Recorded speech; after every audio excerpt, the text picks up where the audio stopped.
C'était un moment très intense, donc l'écriture de 2 livres et puis la surprise de recevoir ce prix incroyable.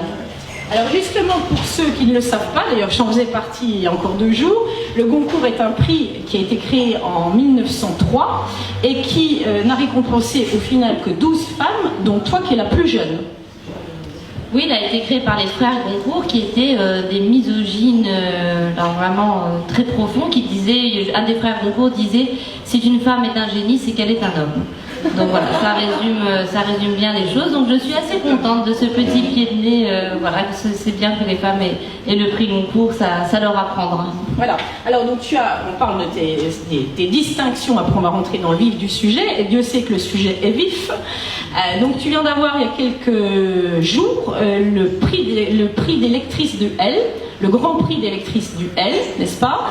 Et par ailleurs, ton roman va être adapté au cinéma, en tout cas le second, qui est donc Chanson douce, va être adapté au cinéma. Donc c'est véritablement un succès et beaucoup d'aventures à travers ce livre.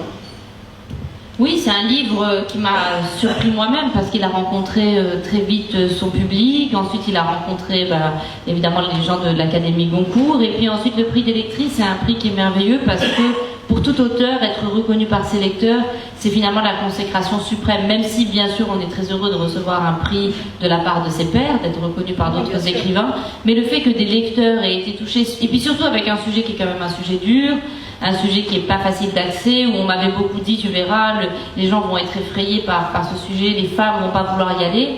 Et bien nous, les lectrices m'ont fait l'honneur de me donner ce prix et d'être touchée finalement par cette histoire. Et pour moi, c'était le plus important, c'était que les femmes, mes lectrices, se reconnaissent dans cette histoire.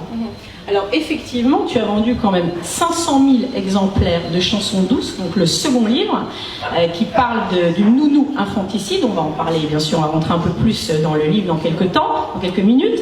Et puis, les droits ont été achetés par 37 pays. C'est énorme.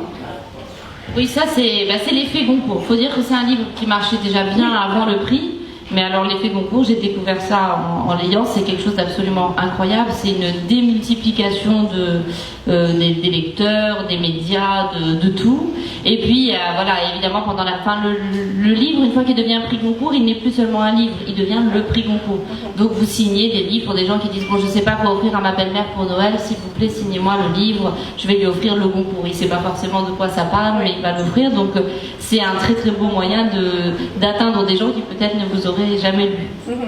Alors effectivement, et d'ailleurs, une fois que tu as ce prix, tu ne peux plus l'avoir une deuxième fois et tu es hors prix. C'est-à-dire que ton prochain livre sortira selon ton propre tempo, tu n'es plus dans la rentrée littéraire, tu sors de ces rangs-là, qui est une grande liberté ou est-ce que c'est un peu angoissant? Non, c'est une grande liberté, bien sûr. Moi, j'essaye toujours de voir le bon côté des choses. Et là, c'est évidemment une très grande liberté. Je vais pouvoir prendre mon temps, je vais pouvoir écrire le roman que j'ai toujours voulu écrire, c'est-à-dire un roman qui me prendra du temps, qui me demandera de la documentation, qui me demandera de l'énergie. Donc non, au contraire, c'est une grande liberté. Et évidemment, effectivement, on ne peut pas avoir 2 fois le Goncourt, sauf la seule personne qui l'a eu 2 fois, c'est Romain Gary, mais sous un pseudo. Voilà, donc il faudrait que je m'invente une deuxième identité, ce qui pourrait me prendre un certain temps et me procurer un certain plaisir. Donc peut-être, on verra. Donc elle a écrit 2 livres. Le premier thème était celui de l'addiction sexuelle. D'ailleurs, j'ai noté que tu avais dédié ça à tes parents. Et le deuxième thème était donc celui de cette nounou infanticide que tu as dédié à ton fils Émile, 5 ans. Oui, c'est vrai. Oui, c'est vrai, mais c'est assez étonnant. Oui, mais finalement, on dédie pas on dédie pas des thèmes, on dédie le livre, on dédie l'effort, on dédie le fait d'avoir pris du temps à des gens pour s'enfermer dans son bureau et pour écrire. Moi, mes parents, c'est des gens qui m'ont donné énormément confiance en moi et qui m'ont toujours dit que je pouvais écrire ce que je voulais, que je pouvais dire ce que je voulais. Moi, mon père m'a toujours raconté cette histoire quand j'étais toute petite, j'avais 4 ou 5 ans, et mon père m'a engueulé à propos de quelque chose et je lui ai répondu. Il m'a dit on répond pas à son père, et je lui ai dit c'est ma bouche, je dis ce que je veux. Et mon père s'est arrêté et il m'a dit n'oublie jamais cette phrase. Et applique-toi à tenir cette, à l'honorer, applique-toi à tenir cet adage, c'est ta bouche et effectivement tu dis ce que tu veux. Et c'est pour ça que je l'ai dédié à mes parents, parce que mes parents m'ont permis d'écrire un livre aussi cru, aussi subversif par rapport à plein de choses. Et si j'ai dédié l'autre à mon fils, c'est parce que mon fils, je lui ai pris beaucoup de temps aussi, il y a beaucoup de temps que j'aurais pu passer avec lui, que j'ai passé plutôt à écrire, et que c'est aussi en découvrant le monde de l'enfance à travers la maternité que j'ai pu écrire un livre comme celui-là. Donc je lui dois beaucoup en tant qu'écrivain. Donc c'est pas tellement le thème que je lui dédie, mais plutôt le temps que je lui ai pris. C'est des jeunes bobos parisiens qui vivent dans le quartier typique des bobos parisiens, c'est-à-dire le 10e arrondissement, le nord de Paris. Et c'est une femme qui a du mal, comme beaucoup de femmes, en fait, la question aussi quand on a des enfants, un travail, des envies de vie sociale, c'est un livre qui interroge la question des temps, les temps de la vie. Il y a plusieurs temps dans la vie. Il y a le temps pour ses enfants, le temps pour son travail, et comment conjuguer ces temps qui parfois se concurrencent entre eux, se dévorent entre eux, ou nous dévorent nous-mêmes. C'est-à-dire qu'on fait tout, mais que finalement, à l'intérieur de soi, on est dévoré, on se sent coupable, on se sent rongé, on se sent mal. Et c'était raconter aussi cette fatigue intérieure de quelqu'un qui essaye de tout faire.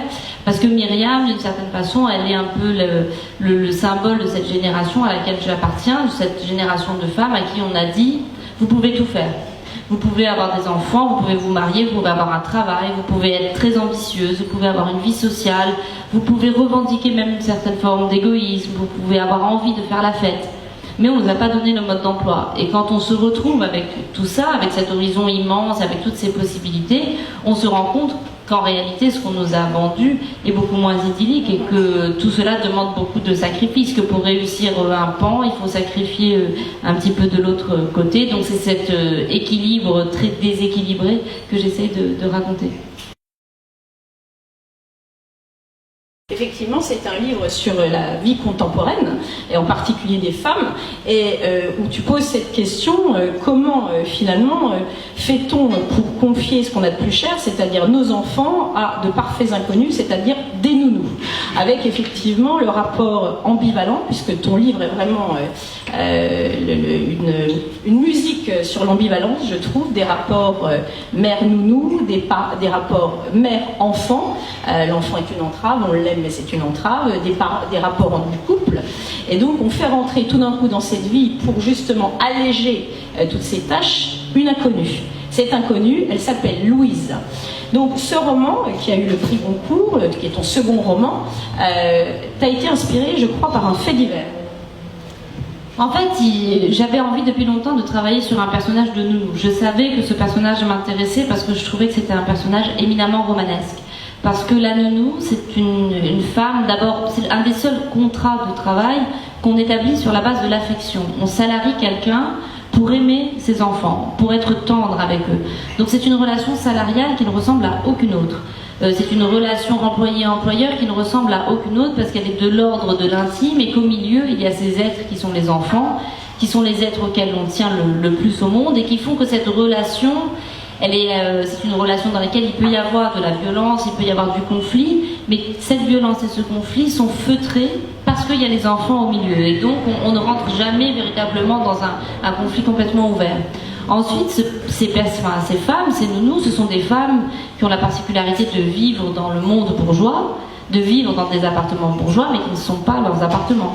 Elles élèvent des enfants, elles leur donnent le bain, elles les soignent quand ils sont malades, elles leur chantent des chansons, mais ce ne sont pas leurs enfants.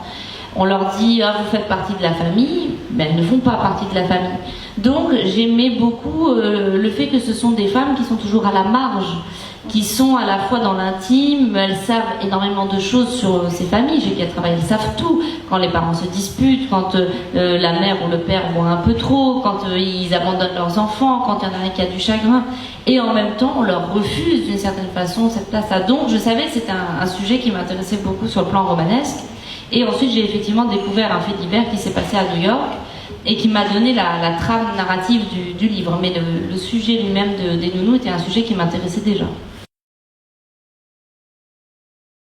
Alors, est-ce que toi-même, donc, qui est né à Rabat en 1981, qui a grandi à Rabat dans une famille avec un père banquier et haut fonctionnaire, une mère qui est une des premières femmes médecins, qui non seulement est médecin et médium, puisque la maman de Leïla a eu la vision de la remise du prix ou de l'obtention du prix Goncourt à 4h du matin, et que, anecdote très mignonne, elle a pris l'avion à l'insu de sa fille, pour la rejoindre à Paris et être présente au moment de la remise, que sa fille appelait sa mère en disant mais c'est pas possible, elle se fiche du prix, et que finalement la mère est arrivée sachant que sa fille l'avait.